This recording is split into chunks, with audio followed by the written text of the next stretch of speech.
আন তা'বুদুল্লাহ কান্নাকা তারাহু fine লাম তাকুন তারাহু ফাইন্নাহু ইয়ারাক। এটা হাদিসে জিবরিল শরীফ আছে। আল্লাহ পাক উম্মতকে শিক্ষা দেওয়ার জন্য একদিন হযরত জিবরিল আলাইহিস সালামকে অনেকগুলি প্রশ্ন দিয়ে পাঠাইলেন।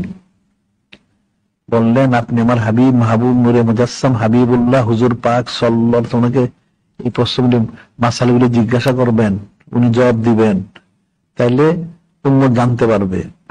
তার মধ্যে একটা হলো আকবিরনি আনিল ইহসান, ঈমান কি, ইসলাম কি ইত্যাদি অনেক মাসালা। এরপরে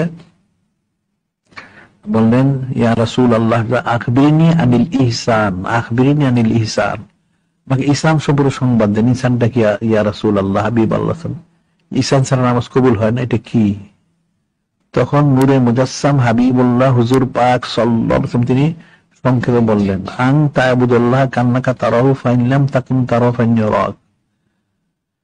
এমন ভাবে তোমরা আল্লাহ পাকের ইবাদত করো যেন তোমরা আল্লাহ পাকের দেখতেছো, আর দেখতে না পারো তাহলে ধারণা করো তোমাকে আল্লাহ পাক দেখতেছেন। এই দুইটা দরজা, এটা বলা হয় ইহসানের দুইটা দরজা। এই দুইটা দরজা একটা থেকে হাসিল করতেই হবে। একটা হলো বেলায়েতে সুগরা, বেলায়েতে কুবরা। বেলায়েতে সুগরা মানে আউলিয়া কেরামের বেলায়েত, একটা হচ্ছে বেলায়েতে কুবরা নবী রাসূল আলাইহিম আমাদের বেলায়েত।